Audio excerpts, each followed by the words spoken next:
Velkommen til dig, Mikkel Kessler. Mange tak. Glæder du dig til på lørdag? Jeg vil selvfølgelig gøre det. Jeg har trænet i 3-4 måneder snart. Rigtig hårdt, så jeg er klar. Vi hører nemlig også Brian McGee sige det samme her i indslaget faktisk, at han aldrig har trænet så hårdt. Når du sådan hører sådan en melding, hvordan er det? Jamen, det er jeg da glad for. Han skal også være i god form, når han skal møde mig, og det er jeg også selv. Men prøver altid at gøre det bedre, og det tror jeg også, at Brian McGee han gør. Han er også oppe i alderen. Så selvfølgelig skal han træne hårdt. Hvis han skal ud, eller hvis den kommer så langt, så skal han ud i 12 omgang. Så det bliver en hård kamp. Ventetiden den er også næsten slut nu, Mikkel, og du går ind i sådan en uge, tænker jeg, med alt det afgørende. Hvordan mærker du sådan i hele systemet og folk omkring dig, at det altså er lige om lidt? Jeg har faktisk taget det ret roligt til den her kamp her, og det er gået rigtig godt med træningen, og jeg kan selvfølgelig godt mærke, at man kommer tættere på kampen, men det er ikke noget, der er sådan, hvor jeg føler, at jeg er sådan mere nervøs eller sådan nogle ting. Jeg synes, det er gået så rigtig godt, og jeg føler mig, som jeg altid siger, i mit livs bedste form, men jeg føler, at jeg er der.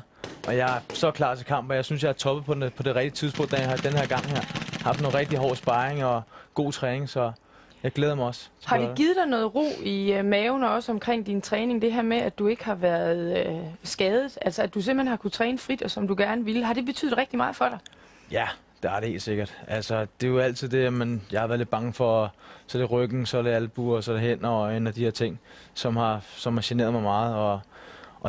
Men det er altid håb på, at jeg ikke har fået det der tilbagefald. Men altså, der har ikke været noget, det er gået rigtig godt, og selvfølgelig har man altså nogle små skavanker, men det er ikke noget, der har forhindret mig i noget som helst. Og jeg har løbet de bedste tider nu, og jeg har haft nogle rigtig gode sparringsomgange, og måske sparer jeg ikke så meget, som jeg har gjort før i tiden, men de sparringsomgange, jeg har, det er med så stor intensitet, og det er så godt, og det er gået så godt, så vi har snakket meget om det i mit team, at det ser rigtig godt ud i øjeblikket, og det giver mig også en masse selvtid. Mange har dig som favorit, faktisk også bookmakerne, men det er jo faktisk ham, der har billedet af dig, der er udfordrer. Hvad siger du til at have den favoritrolle? Er du fuldstændig ligeglad? Ja, fordi det kan også ligge pres på en skulder, at jeg er favorit, så går jeg lige ind og vinder kampen, og sådan foregår det ikke. Det er en VM-kamp, og det er det største bælte, og derfor selvfølgelig, jeg er altid klar, men som også mod Ward, der var jeg også favorit, så man skal passe på, og han er dygtig, han er rigtig dygtig, og så derfor så prøver jeg at kigge lidt væk fra bookmakerne. Vi så Brian McGee faktisk nok out Rudi Markussen med bare et stød. Vi talte faktisk også med dig efter hans kamp.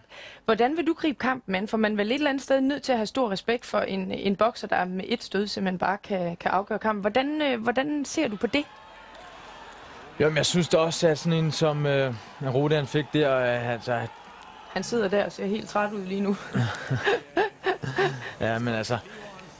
Den rammer godt, og så har jeg også selv snakket med Rudi om, at hans forberedelse til kampen var ikke særlig gode, og så vil det måske hellere have lidt overstået, end du måske kæmpe videre, og den rammer også godt. Men selvfølgelig skal man passe på hans dybe. Han har mange dybe slag, og han slår godt, og derfor har jeg også stor respekt for McGee. Men derfor skal jeg måske gå ind på halvdistancen og komme ind og slås med ham den i hvert fald. Fordi tit så snakker man også om det her med, når man skal op imod en bokser, der er en hård hund, og det går vi jo selvfølgelig ud fra, han er, det siger han i hvert fald selv, en der kan tage mange slag. Bliver det så ikke også sværere at køre ham træt, og vil det så ikke også dermed op i dit hoved fungere sådan, at vi skal helst have det overstået med et hug, hvis vi kan? Sådan må man ikke tænke. Altså selvfølgelig kan man tænke, jamen vi lader mig hellere få ham ud af vejen her, men hvis man så ikke gør det, så er der brugt alle dine kræfter i de første omgang, og så bliver det en led halvleg, en anden halvleg. Altså for efter 6., 7. og 8. omgang, hvis du begynder at slå dig træt allerede de første par omgange, så er det ikke så godt. Så derfor så bliver man nødt til at kigge ham an og se, hvad gør han mod mig?